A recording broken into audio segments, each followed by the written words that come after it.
আসসালামু আলাইকুম। Mister and Mrs Rahman cook হাউসে আপনাদের সবাইকে আমন্ত্রণ জানাচ্ছি। প্রিয় দর্শক, আজকে আমি আপনাদের সাথে শেয়ার করব চিকেন পিৎজা। তো শুরু থেকে শেষ পর্যন্ত ভিডিওটা দেখতে থাকুন, আশা করছি আপনারা উপকৃত হবেন। আর আজকে পিৎজার শুরু থেকে শেষ পর্যন্ত ডো কিভাবে বানাবেন পারফেক্টলি সব কিছু আজকে আমি আপনাদেরকে দেখিয়ে দিব। এখানে আমি 1 কাপ আটা নিয়েছি, আর এর ভিতরে আমি দিয়ে দিলাম 1 টিস্পুন লবণ, আর তার সাথে দিয়ে দিলাম, যেটা খুবই ইম্পর্টেন্ট, 1/2 টেবিল স্পুন ইস্ট। আর ইস্টটা অবশ্যই ভালো ব্র্যান্ডের হতে হবে। আর এখানে আমি 1 টেবিল স্পুন চিনি। সবগুলো উপকরণ একটু দিয়ে আমি ভালোভাবে এটা মিক্সড করে নিব। মিক্সড করে নেওয়া হয়ে গেছে। এখন আমি এখানে 1/4 কাপ আমি এখানে তেল নিয়েছি। তো কিছু তেল আমি এখানে দিয়ে দিলাম।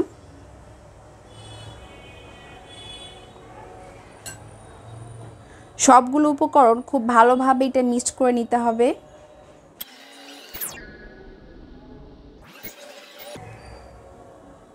মিক্সড করার পর এভাবে দেখতে হবে যে দলা পেকে আসছে কিনা। যদি বুঝতে পারছেন যে দলা পেকে আসছে না, তখন আর একটু তেল এখানে অ্যাড করে দিবেন।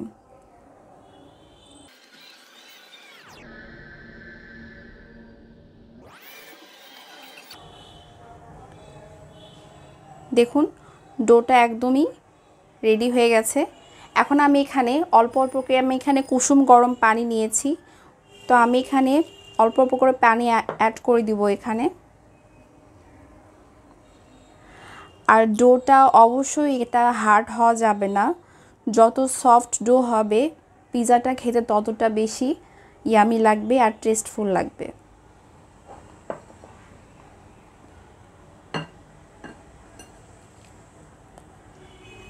আমি অল্প অল্প করে পানি অ্যাড করছি।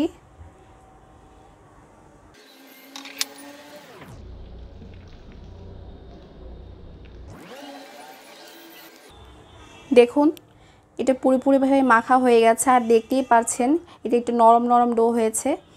তো এটা মাখা শেষ। আমি এখন এখানে যে বাকি তেলটা রেখেছিলাম সেই তেলটা আমি এখানে দিয়ে দিব। তেলটা দেওয়ার পর খুব ভালোভাবে এটা মথে নিতে হবে। তেলটা লাস্টে দেওয়ার কারণ হচ্ছে যেন পিৎজার উপরে যে ডোটা সেটা যেন ড্রাই না হয়ে যায়, সেজন্য তেলটা দিয়ে একটু মেখে রাখলে তখন ভালো হয়।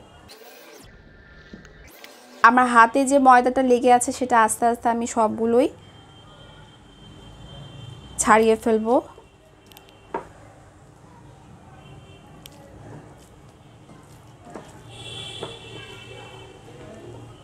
সো পিৎজার ডোটা রেডি।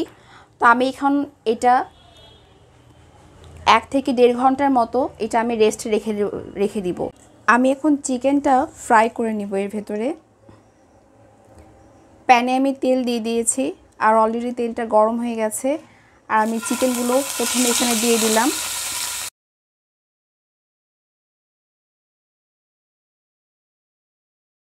একে একে এখন আমি এর ভেতরে সবগুলো মশলা দিয়ে দিব।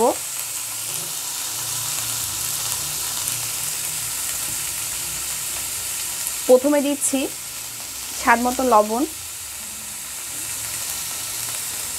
আর দিচ্ছি 1/2 চামচ জিরে ও ধনের গুঁড়ো, 1/2 চামচ হলুদ গুঁড়ো, আর 1/2 চামচের একটু বেশি মরিচ গুঁড়ো, আর আদা রসুন বাটা 1/2 চামচ। সবগুলো উপকরণ দিয়ে খুব ভালোভাবে এটা মিক্স করে নিতে হবে। একদম ভাজা ভাজা করে নিতে হবে।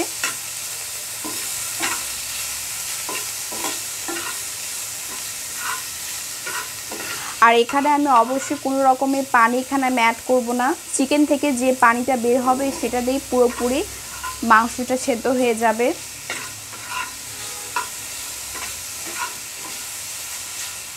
আমি এখন এটা 10-15 মিনিটের জন্য ঢাকা দিয়ে দিব। তো 10-15 মিনিট পর ফিরে আসছি। আমি এখানে পেঁয়াজ দিয়ে দিব।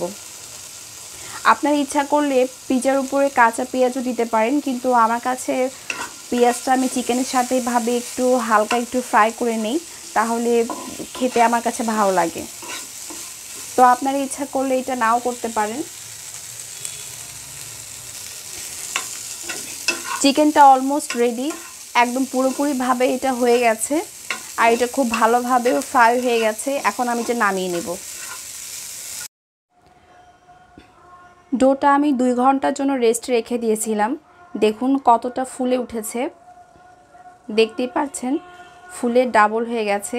আমি এখন এটা পুরা ডোটা খুব ভালোভাবে আমি এটা মথে নিতে হবে। তো প্রথমে আমি একটু আটা দিয়ে দিলাম। এখন এর ভেতরে যেটুকু আটা গায়ে লেগে আছে সবটুকু আমি এটা কাভার করে নিয়ে নিব।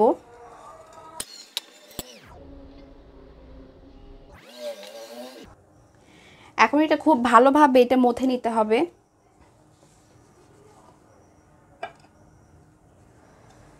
ঠিক এইভাবে আমি এটা মথে নিব। আমি যেভাবে করছি আপনারা অবশ্যই চেষ্টা করবে এভাবে মথে নেওয়ার। পিৎজা ডোটা যত ভালো মথে নেবেন পিৎজাটা খেতে ততটা টেস্টফুল হবে। এভাবে আটা নিব আর সবগুলো ডোটা খুব ভালোভাবে আমি এভাবে আটার ভেতরে মথে নেব। মথে নেওয়ার পর এক পর্যায়ে দেখবেন খুব সফট একটা ডো তৈরি হয়ে গেছে।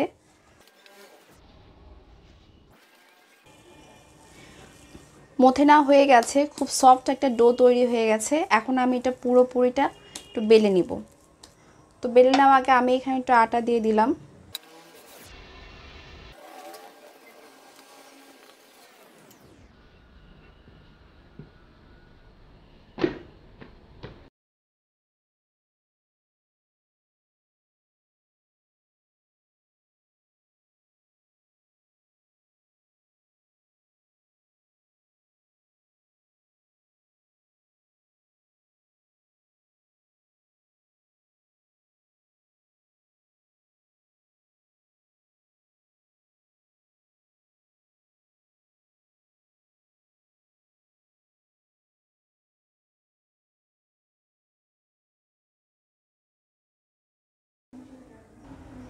এরপর এটা কাঁটা চামচ দিয়ে এভাবে পুরো পাশটা এভাবে ছিদ্র করে নিতে হবে।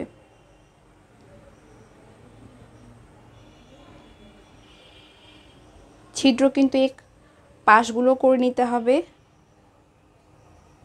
হয়ে গেছে। এখন আমি এখানে পিৎজা সস এখানে আমি অ্যাড করে দিলাম। আপনার সস চারদিকে স্প্রেড করা হয়ে গেছে। এখন আমি এর ভিতরে চিকেনগুলো দিয়ে দিব। চিকেন দেওয়ার পর আমি এখানে ক্যাপসিকামগুলো এভাবে লম্বা লম্বা করে কেটে রেখেছি, সেই ক্যাপসিকামগুলো আমি এভাবে ধার দিয়ে দিব। আপনার ইচ্ছা করলে কিউব করেও কেটে ক্যাপসিকাম দিতে পারেন। আমি এভাবে দিয়ে দিলাম। এখন আমি দিয়ে দিব ব্ল্যাক অলিভ। তো দেওয়ার পরও আমি এখানে চিজগুলো অ্যাড করে দিব। আপনারা যদি চিজ বেশি খেতে পছন্দ করেন তাহলে চিজ আরও এখানে অ্যাড করবেন। আর চিজের রেসিপি আমার চ্যানেলে আপলোড করা আছে, আপনারা চাইলে ওখানে দেখে নিতে পারেন। সো পিৎজা ডেকোরেট করা রেডি। এখন আমি এটা ওভেনে 15 মিনিটের জন্য বেক করতে দিব। তো ফিরে আসছি 15 মিনিট পর। 15 মিনিট পর ওভেন থেকে বের করেছি। তো দেখতেই পাচ্ছেন পিৎজাটা কতটা পারফেক্টলি কুক হয়েছে। তো আপনারা আশা করছি বাসায় এভাবেই ট্রাই করবেন আর আমাকে কমেন্ট করে জানাবেন। তো আজকে এ পর্যন্তই। নেক্সট ভিডিও দেখা হবে নতুন কোনো রেসিপি নিয়ে। আসসালামু আলাইকুম।